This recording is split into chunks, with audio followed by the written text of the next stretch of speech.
Queridos amigos, vamos a continuar viajando por la región del pensamiento y hoy nos vamos a acercar con planos cortos al pensamiento de Nietzsche.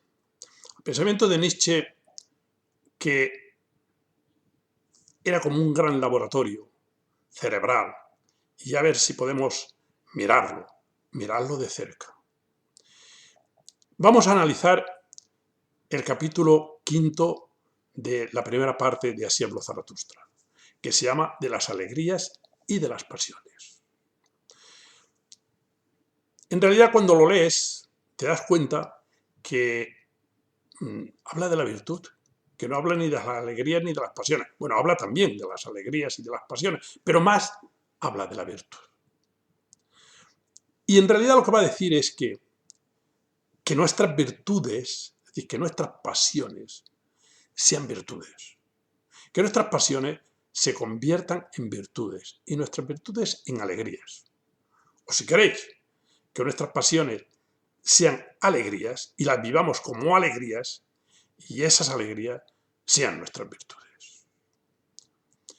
Empieza el capítulo diciendo: hermano mío, si tienes una virtud y esa virtud es tuya, entonces no la tienes en común con nadie. Bien, si tienes una virtud y esa virtud es tuya, entonces no la tienes en común con nadie. Nietzsche odiaba, o por lo menos rechazaba, todo aquello que significa vivencias en común que te llevan a lo vulgar y que te llevan a destruir lo tuyo propio. Él lo que quería es que tú defiendas lo tuyo, que tú seas capaz de desarrollarte y que los demás participen de eso, como tú puedes participar de la grandeza de otros individuos. Pero que tu intencionalidad fundamental sea tu virtud, lo tuyo, tu grandeza. Y por lo tanto, aquí ya está rechazando lo que serían las virtudes comunes, las virtudes de toda una sociedad, las virtudes de todo un pueblo. Y dice: y diviértete con estas virtudes tuyas, con esta virtud tuya, diviértete con ella. ¿Qué es una virtud? A ver, una virtud es aquella palabra que nosotros utilizamos para calificar fundamentalmente acciones, pero también para calificar fuerza, energías. Es una palabra muy amplia y que se utiliza con muchísima frecuencia. Entonces, la palabra virtuoso, la palabra virtud, tiene como dos fuentes, como si se dirigiera a calificar dos cosas un poco diferentes. La primera sería: la virtud es la fuerza, la energía de las cosas, aquello que tienen las cosas para poderse desarrollar y para poder causar efectos. Y en este sentido, nosotros decimos: este vino tiene la virtud de emborrachar, por ejemplo. O este señor tiene la virtud de cantar por las mañanas. Es como una cualidad que expresa estas acciones, como la eficacia de las cosas, como la fuerza, el vigor o el valor de las cosas. Es aquella energía que las cosas tienen, y en ese sentido tienen esta virtud. Este reloj tiene la virtud de dar las horas siempre con precisión, por ejemplo. Fuerza y virtud, fuerza y vigor, valor, poder o potestad de obrar. Esto sería una acepción de la palabra virtud. Y luego hay otra acepción que es para calificar comportamientos. Entonces, un hombre es virtuoso porque tiene unos comportamientos determinados. No es lo mismo cuando decimos: este perro tiene la virtud de ser cazador. Es una fuerza suya que tenía aquí. Nosotros generalmente, cuando utilizamos la palabra virtud en el sentido de calificar unos comportamientos, la estamos utilizando para calificar unos comportamientos generalmente aprendidos. No es esa fuerza y esa energía que tú tienes como sería, por ejemplo, la virtud del violín. El violín, este violín es virtuoso porque tiene esa capacidad, porque virtuoso en el sentido de que es bueno, de que es un violín que expresa muy bien aquello que tiene, aquello que tiene. Bien, por sus propiedades, como si dijéramos sus propiedades ontológicas, sus propiedades ónticas hacen que ese violín tenga la virtud de emitir unos sonidos preciosos, deliciosos. Este sentido no lo olvidemos. Este es el que quiere Nietzsche. Este sentido es el que él busca y es el que quiere que se desarrolle. Y después está el otro sentido que es para calificar comportamientos que fundamentalmente son comportamientos aprendidos, acciones que nosotros vamos aprendiendo y fundamentalmente con la educación. Pero lo que va a hablar en este artículo, en este capítulo, de lo que va a predicar y lo que nos va a exponer es la transmutación, que es un tema fundamental en Nietzsche, la transmutación de los valores, la transmutación de la virtud, cómo tenemos que transmutar aquello que teníamos por lo que tenemos. Es decir, aquellas pasiones que eran antes criticadas, que ahora se conviertan en virtudes y que además sean alegres. Si quieres ser pueblo y rebaño, comporta tu virtud con el pueblo, comparte tu virtud con el pueblo y con el rebaño. Claro, Nietzsche cree y defiende esa fuerza poderosa individual de cada uno. Y esa fuerza poderosa individual de cada uno la tienes que desarrollar tú. Pero si quieres ser rebaño y quieres ser pueblo, comparte tu virtud con el pueblo y con el rebaño. Bien, para mucha gente ahí estaría el defecto y el pecado terrible de Nietzsche. Que Nietzsche no quiere compartir su valía, su virtud, con el pueblo y con el rebaño, porque cree que eso sería rebajar su grandeza. Que se engrandezca el pueblo crezca, que se haga grande, pero lo que tú tienes de valioso, de maravilloso, no lo compartas con el pueblo en el sentido de que no se lo des, sino en el sentido de que no te rebajes a hacer lo mismo que hace el pueblo y el rebaño. Esta especie de aristocracia, yo diría antropológica, de Nietzsche, esto es algo que nos cuesta entender y que a mucha gente le critican a Nietzsche justamente por eso, porque les cuesta entender que esa aristocracia, yo le llamaría antropológica, pero incluso se puede llamar ontológica, esa grandeza, esa fuerza de su ser, eso no quiere compartirlo porque sería rebajarlo.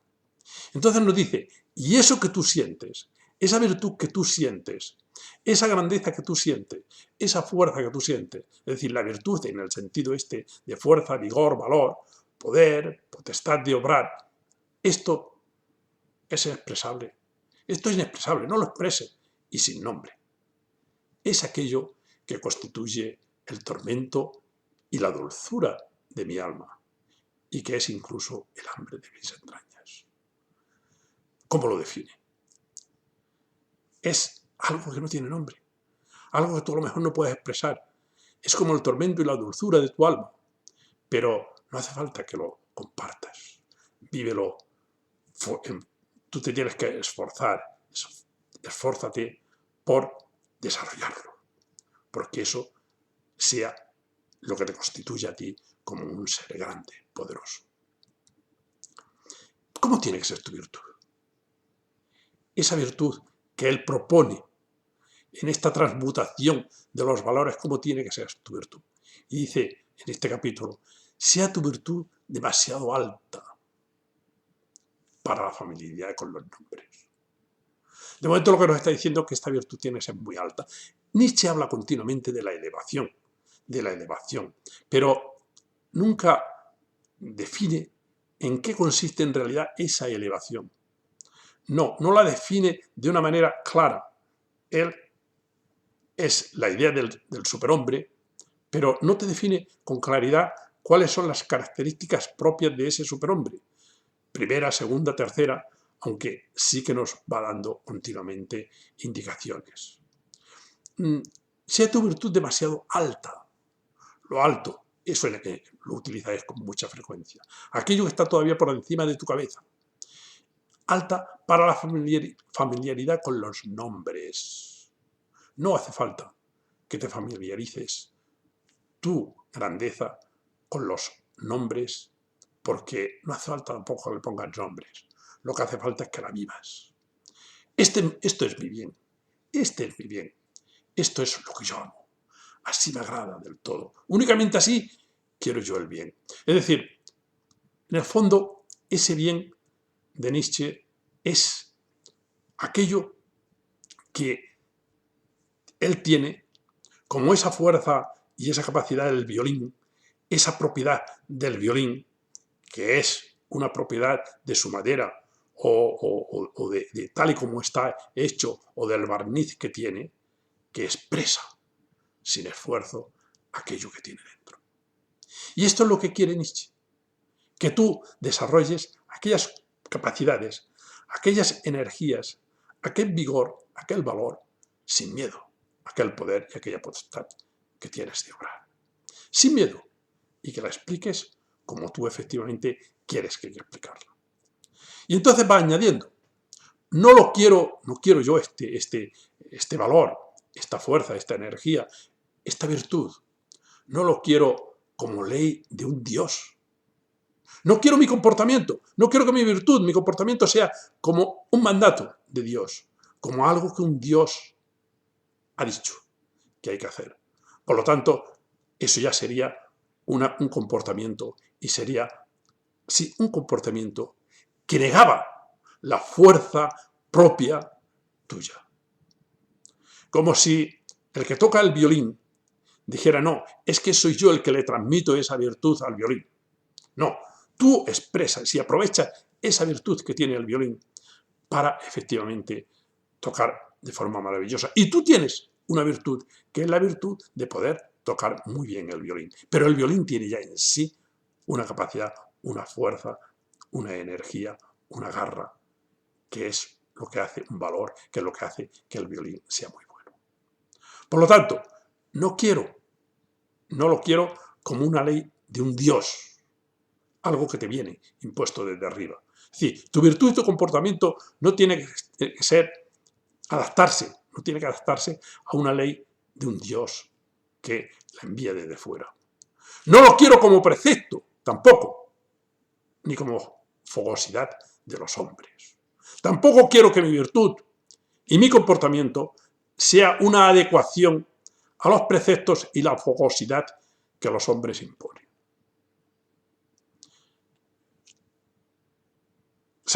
Tercera negación. No sea para mí una guía hacia supertierras y hacia paraísos. No quiero tampoco que sea una guía esa ética, esa moral, que sea una guía para que yo consiga ir a una especie de supertierra y abandone la tierra y vaya hacia paraísos. No es eso lo que yo quiero. No. Por lo tanto, está negando ya cómo tiene que ser esa virtud del superhombre. Puesto que en la primera parte está dedicada al superhombre, o eso dice, que es toda una parte dedicada a definir un poco en qué consiste el superhombre. Quizás sea la idea fundamental, pero hay muchísimas ideas aquí en la primera parte de Así habló Zaratustra. Por lo tanto, no quiero que mi comportamiento sea de este tipo. Y sigue diciendo, una virtud terrena es la que yo amo. Él es un Dios de la tierra.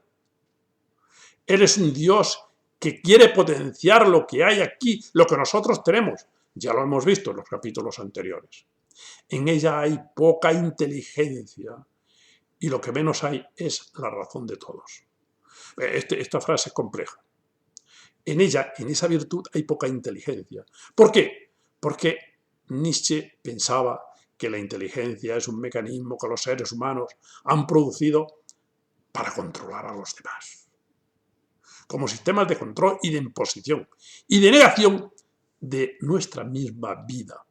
Y por lo tanto, No quiero que haya inteligencia en esta potencia, porque es una potencia casi, yo diría que es casi innata, es antropológica, es esa fuerza antropológica, ese vigor y ese valor suyo, que es complejo luego definirlo también en qué consiste. En la voluntad de poder puede ser, ya lo iremos viendo.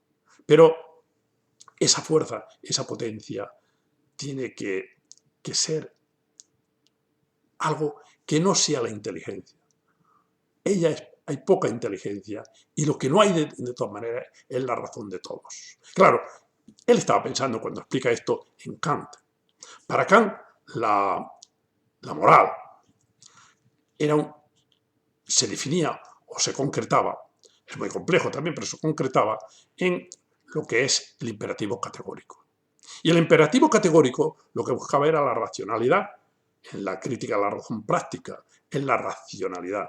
Es decir, que nuestro comportamiento sea de tal manera que cualquier individuo en el mundo pueda alabarlo y considerarlo como ley universal de comportamiento. Entonces, aquí hay una razón para todos y él no quiere eso. No lo quiere esto, porque esto sería también la igualdad de tú con todos los demás y siempre rebajando. Nietzsche no puede soportar que los grandes acontecimientos de la historia, que los grandes personajes de la historia, esos sean personajes que los hemos rebajado y los hemos igualado a todos. Y son grandes cuando son más universales y generales en todo. Y esto él no lo podía soportar. Él lo que quería es que esos elementos, que son elementos ahistóricos, y que están por encima del devenir histórico, esos que fueran los que sirvieran de modelo, pero no rebajándolos y calificándolos como algo común, sino como algo único, y que nosotros nos esforzáramos por conseguirlo. Aquí, a partir de aquí, que es la mitad del capítulo más o menos, hay un cambio de análisis. Entonces ya aquí habla de la transmutación, de transmutar, de transformar las pasiones en virtudes y las virtudes en alegrías. Y entonces nos dice, claro, que eso sería esa fuerza, esa garra, ese poder, ese valor, esa potestad, convertirla en virtud y convertirla en alegrías. Entonces dice, en otro tiempo tenías pasiones y las llamaban malvadas. Claro, al niño hay que decirle, controla las pasiones, tú tienes que ser prudente, tienes que ser... Claro, porque esas virtudes de las que nosotros estamos hablando, esas virtudes, el cristianismo y la cultura y la educación las han concretado. Y fundamentalmente, las 7 virtudes capitales, como los pecados capitales, bueno, las 7 virtudes principales del cristianismo son las 4 virtudes cardinales, que son como los 4 puntos cardinales que te van a dominar la vida, que son la prudencia, justicia, fortaleza y templanza. Estas son.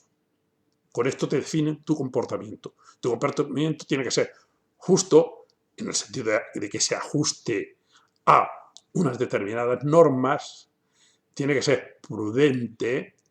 La prudencia, tú no puedes vivir como tú quieres, sino que tienes que tener prudencia en las cosas, tienes que tener moderación. Justicia, prudencia, fortaleza y templanza. Tienes que ser fuerte, no puedes ser tampoco un individuo debilucho, y luego tienes que tener la templanza, que la templanza es el control de tus comportamientos, el control de tus deseos y sobre todo de tus deseos sexuales. Entonces, y luego están las otras 3 virtudes que serían las teologales, que se refieren a Dios prácticamente, que son fe, esperanza y caridad. Estas son las virtudes, modelos, con las que él se encontró cuando él empezó a pensar y empezó a desarrollar su pensamiento. Y es con las que nosotros nos encontramos. Las 4 cardinales y las 3 teologales, las 7 virtudes. Entonces, en otros tiempos tenías pasiones y las llamaban malvadas. Muy bien, eso que tú tenías y que lo llamaban malvadas porque tenías que someter tus pasiones a lo que te decían las virtudes que tú conocías y por lo tanto las tenías que rechazar y eran malvadas, ahora esas pasiones solo son virtudes y alegrías. Muy bien, ya hay una transmutación. Eso que tú tenías, eso, sobre todo esas pasiones, esa fuerza, esa energía, sin pasión no se ha hecho nunca nada grande en la vida, queridos amigos. Por lo tanto, dale importancia a la pasión, dale importancia a la ilusión, dale importancia también a lo que es el entusiasmo. Porque sin estas cosas, nada grande se ha hecho en la vida. Ahora tus virtudes son alegrías. Demonios se han convertido en ángeles. Que tú, demonio, lo que antes llamabas demonio, ahora se convierten en ángeles. Aquí está la transmutación. Perros salvajes en pájaros y amables cantoras. De tus venenos has extraído el bálsamo. De eso que antes era llamado veneno, ahora es bálsamo. Ahora es maravilloso. Tu alma ya está alegre. De la tribulación, la dulce leche. De esa tribulación que tenías antes, de que tenías hambre, de eso saca y transmuta y saca la dulce leche. Ya no surgirá de ti ninguna cosa malvada. Pero en realidad lo que está diciendo es que olvídate de la virtud. Ni pienses en la virtud. Ponte más para allá de la virtud. Tú actúa siguiendo ese entusiasmo, siguiendo esas pasiones y olvídate de todos estos comportamientos y de todas estas imposiciones de la racionalidad. Y vive esa vida. Eso es lo que él predica. Y además dice, tienes que tener una sola virtud. La ilusión por encima del entendimiento. Estamos otra vez en esa dicotomía de la razón y el entusiasmo o el entendimiento o el sentimiento. La ilusión por encima del entendimiento. La vida por encima de la verdad. Lo genial por encima de lo común y vulgar. Ahí es lo que él nos dice que tenemos que ir. Esa es su meta. La ilusión por encima del entendimiento. La vida por encima de la verdad. La vida por encima de la verdad. Lo genial por encima de lo común y vulgar. Que el tema de la virtud en realidad no te preocupe. Y haz esto. No batalles por tener virtudes. Te matarás en el desierto. Son consejos que nos da. A partir de aquí, la última parte de este capítulo son consejos. No te preocupes, no batalles. Morirás en el desierto, como mucha gente ha muerto. Morirás de forma triste. No seas ni batalla, ni campo de batalla por ser virtuoso, sino te esfuerces por cumplir esas virtudes que conocemos. Para lo único que se necesita la guerra y la batalla es para desterrar tus virtudes. Lucha, sí, lucha, pero para desterrar esas virtudes que tenías. Esas virtudes que, para Nietzsche, son las auténticas, diría incluso urdimbres, que impiden que se desarrolle el individuo como tal. Cada una de las virtudes lucha por ser única y mejor. Claro, cuando tú estabas con todas esas virtudes, cada una de esas virtudes luchaba por ser mejor, por imponerse. Y tú, lo que querías era que esas virtudes, o dentro de ti, que las virtudes esas lucharan, para que cada una ocupara tu ser íntegro, en su totalidad. Y había como una lucha de esas virtudes. ¿Y qué es lo que tienes que hacer? Pues entonces, aprovechar esa lucha. Aprovechar esa especie de enfrentamiento que hay entre tus virtudes.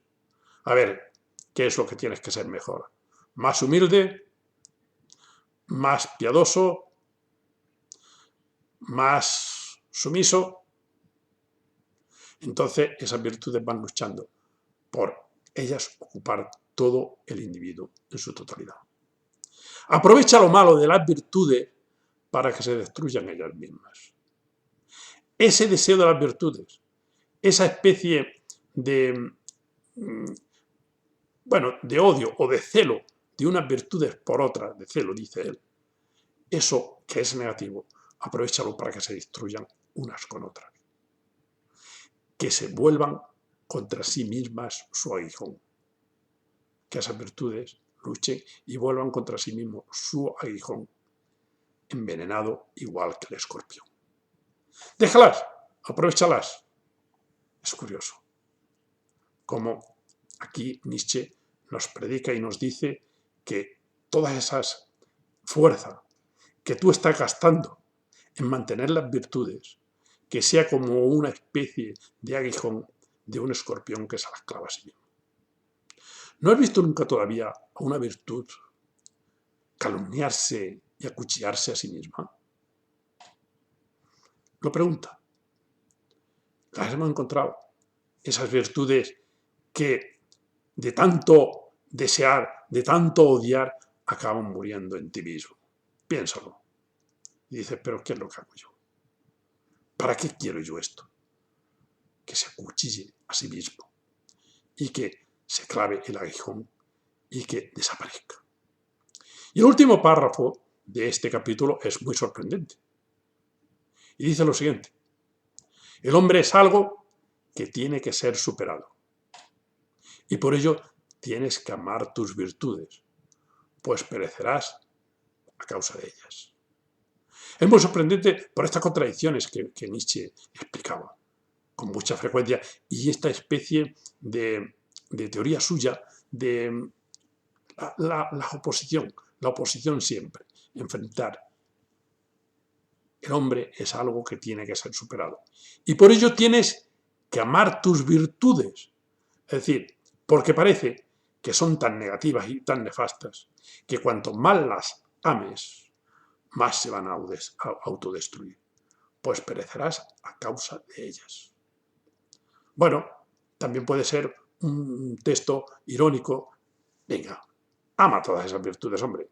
Venga, fíjate, verás cómo vas a perecer, a perecer por ellas, porque nunca jamás llegarás a ser tú. Síguelas, hombre, como una especie de comunicación de este tipo irónica, de incitación irónica. Síguelas, hombre, verás hasta dónde vas a ir, a ningún sitio. Bien, aquí acaba el capítulo 5 de la primera parte de Así habló Zaratustra, que yo lo concretaría y lo resumiría en: vive aquellas pasiones que tú tienes y que las has tenido controladas, vívelas de tal manera que se conviertan en virtudes y que las virtudes esas sean alegría. Y que eso que tú tienes dentro de ti, que es similar a la virtud de un violín por su fortaleza antropológica, eso que tú lo desarrolles y lo desarrolles sin miedo, sin complejo. Y entonces es cuando estarás preparando el camino al superhombre. Muchas gracias.